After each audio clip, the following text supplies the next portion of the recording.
The All Khasi Meghalaya Tourist Taxi Association has initiated a protest across Meghalaya by displaying black flags on commercial vehicles, including in Kandailat and Shillong, to demand government actions on their grievances. Running until September 14th, the peaceful protest aims to restrict the entry of out-of-state tourist vehicles and highlights the government's lack of response to their issues.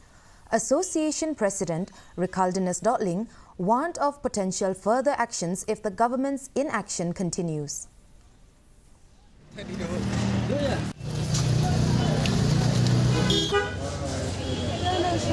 Ni mentang inum sap su inum ong su bag indi bu city lening indi pen